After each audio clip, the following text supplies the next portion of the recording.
who I know, what I do in my life, what kind of food I eat is irrelevant. It's the focus now. And believe me, if people were really passionate, they wouldn't need to be told this. Right now, we're in a very, very dark place in the world. And not just with me, but with all of these people. You see so much of this banter back and forth on various forums and chat rooms and YouTube about all these people's personal lives, Alex and me and whoever else. But the point is, I take offense against that, not because it's an invasion in my personal private space, but secondly, what are you thinking? What does that person got time to wonder about, what, that I'm wearing a leather jacket, or, who I might be hanging out with, or, whatever it might be, or I'm smoking a cigarette. Is that where your concern is? When I am sitting there, going to my wit's end to put out information that is absolutely radical in this world. See, it tells me where that person's focus is, that they get time to chew bubblegum over that, but they're not even making a single comment or interest in the actual work, the deep meat of the material of what we're talking about. And that, I don't have time for people like that. But even more than that, it's just, I don't think my life is very interesting to people, so I, don't go into it. What I would say is that I do believe that people should study meditation, study what system works for them, really research these subjects. They're very interesting. And then come to their own conclusions about what works for them. Absolutely. I think they should be absolutely studying all of these different things with an open mind to find out what works for them. But see, here's another reason. If I say, yes, I do, then people gormlessly go, well, if he does it, I'm going to try it. See, so now I'm a dictator. Now I'm an authority that just because Michael meditates or Michael's into Buddhism, Michael's into this, they rush off. And, this is the way the world is. I'm sorry, it happens. And if I say, no, I'm not into that, then they drop it. When in fact, it might be a very good thing for them. Everybody's waiting for Big Daddy, the authority figure, to say, here's what I do in my life. Our world is full of this nonsense. And then we want to do the same thing. The sheep mentality at work again. Yes, exactly. And I'm not into that at all. I'm not into that at all. It's really something I personally despise in life when I see it myself. Not to mention, that's not to say I don't have my heroes, I do. But when it becomes very overt, where people are literally copying, this is the whole Oprah Winfrey scenario we're into. I'm not into that. I'm into making people free in their minds to be able to go and say, who am I? Okay. Michael, because we like to run a balanced show where we don't want to dictate to people, another comment has come in, which I'm going to just read out anyway, and you can comment on it. But it just says, come on, lads, these guys, Ike, Maxwell, Tsarion, are all NWO agents. How come all videos exposing them are being removed from the net? And then there's another question following that. Are you referring to Chris White? And so they say yes, and Chris White is a religious zealot. So I don't know if you have any comments on that one. He's coming on the show, by the way, Chris White. Okay. Just in case. If you look at the radio schedule, you'll actually see Chris White is coming on the show. Okie dokie. Right, okay. That's down the line. I say Michael probably has heard of Chris White anyway. Well, I have, of course, and I know that he's one of many people. When John Coleman, one of the greatest conspiracy authors, was ever asked, who has he, because remember, he was ex-MI5. He's a person who came up against very, very senior opposition, extremely high level, higher level than you can imagine. But when he was asked about who his real opponents were, he mentioned only two groups: Christian right-wing fanatics like Chris White, not Chris White specifically in Coleman's case, but that kind of creature, and the homosexual group. Wow. Elite homosexual groups who are this cabal that run the rock and run the rap.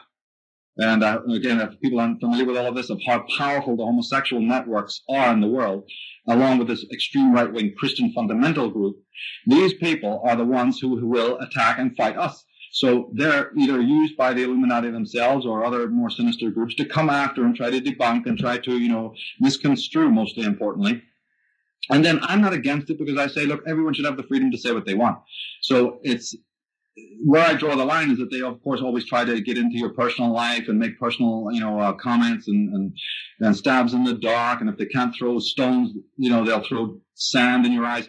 These, again, are that group that I told you about earlier that stand in the way of true revelation. And because what they don't mess with me. I don't mind what they do. They have no effect on me.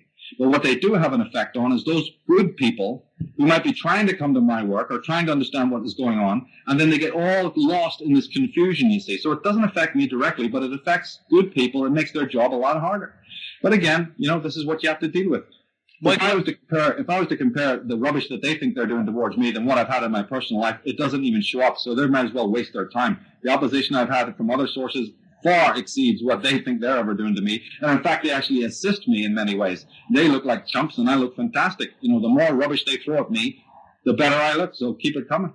So obviously you're following your path, and these people who step on your way, I mean, at the end of the day, they're only going to end up looking like fools. But well, it's more than that, obviously. When they accuse you of being a Mason or a Rosicrucian or a Templar, or what was they were saying, I work for the New World Order. I mean, I don't even really actually know even what that means. What is a New World Order agent exactly? So, I mean, and the illogicism of it should be obviously, I shouldn't even have to even comment on it, because the illogicism of it should be obvious to anyone with a logical mind. And Chris White doesn't have a logical mind, so that's why he spews out this rubbish and everybody listens to him. They buy into it because they're equally paranoid, fanatical, and basically spiritually lost. And all these people are internet lice.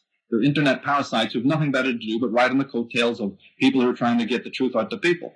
But I will go more than that. I'm telling you directly that these people, as John Coleman has confirmed, work for or are in league with very powerful organizations who don't want to come after you directly because they expose themselves.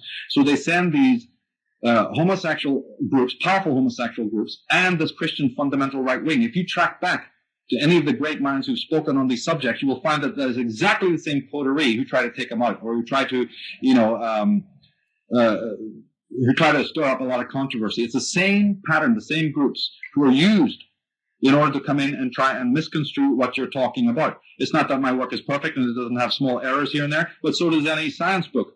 Every book, even technical book in a manual in a school, is having errata. You fix it, you change it. I collaborate a lot. So I get information from a lot of other people that updates my information, or a person may correct something I've done. This is an ongoing process, a partly collaborative process. We're all looking for the truth. I've never set myself up as a master or an expert in anything. We're all discovering a very incredible thing together, and we will make mistakes, and we will break fingernails, and we will, bite down on things that are not right. But who are these other so-called nobodies with no books, no DVDs, no clout, coming in as if they're critics, and all they are is low-class cynics? They don't even have any substantial knowledge about anything, not even the stuff that they're meant to be teaching themselves, and come in and dare to be commenting on my work. Who the hell are they? I never set myself up as any expert. I'm working with what I've got, the means what I've got, to create as much as I can, and if it turns people on, it's fine. And if it doesn't, change the channel. Go on and study somebody else that you like better. So when you see this overt action, though, an overt action to try and scandalize and plagiarize and just completely boulderize good people trying to do great work, you know that is not them just getting up of a day and thinking, that's what I want to do. And when you map it out over the years, you find out that it's the same coterie, a very sinister coterie, doing this to try and take people like me out. Well, they're not going to succeed. But again, I don't necessarily go out to promote myself. It's connected. Again, it undercuts what a lot of these other critics, so-called critics of mine, would say about me is I've never advertised myself. Every interview, people have come to me. Everybody who buys my book, they come and find me somewhere. If I'm known, it's only because of other people spreading the word. I've never gone out there to heavily advertise myself. I don't have my own radio show or media network or anything like that. I'm invited to places. From day one, it was like that. So I'm not forcing anybody to do anything. I'm not spreading any news. People come to me and take my knowledge, and then they go spread it. So how do my critics say he's out there spreading this Luciferian whatever? I'm not spreading anything. I didn't even know that a single copy of any of my books or DVDs would sell. If they did, that's not out of my control, and it's a good thing. Should I be ashamed about that? Absolutely not. If I'm admired by people who love my work and it's shining light on the meaning of their lives, who the hell is somebody else to come along and debunk that and say that that's a bad thing? It's ridiculous. I'm not out there doing anything. And I can tell you again, as I've told many people, I belong to no associations. I belong to no cults. I despise all secret societies. My whole life has been dedicated to exposing secret societies. So like you said earlier on about the logic of debunking the reptilians, show me the evidence. Doesn't the same formula apply? If you're going to say that Michael Tsarion is a spreader of such and such and such and he's working for the system, please show me your evidence. And when I say evidence, I don't mean wild ad hominem attacks on my person, or just because I happen to live within 3 miles of the Rosicrucian Center in San Jose, I must be a Rosicrucian, along with the other 500,000 people who also live within 2 miles of that location. And this is what we're talking about. So, that doesn't add up to any logical person. Show me the evidence. They can't show the evidence. Just because my mother knew some people in the so-called New Age movement, that makes me a New Age guru. and so on and so on and so on and so on and so on. It goes on, doesn't it? People make up their own kind of, they read into things, don't they, and just make up their own mind, and then Chinese whispers, and before you know it, there's a rumor going around which is completely false. So again, show us the evidence. That's my motto. Well, what it does is it's going to separate the sheep from the goats, because what will happen then is, again, I say, let them have the freedom to say what they want. But then what happens is the person who believes it and sucks it all in, I prefer that they have nothing to do with my work. I'm not interested in changing their ways. If they want to remain Christian, let them remain Christian. I'm not after them. I'm a scholar who points out inconsistencies in the Bible and in all religions and show the background. If you're into it, you're into it.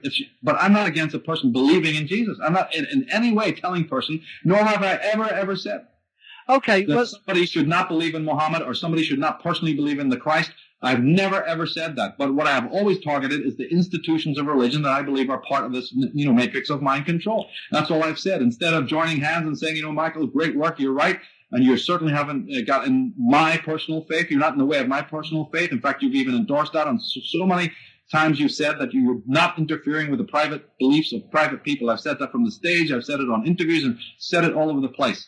Instead of admiring a person for being like that, they're going to try and tear you down. Well, that shows who they are. That's the sheep mentality, the conformist attitude.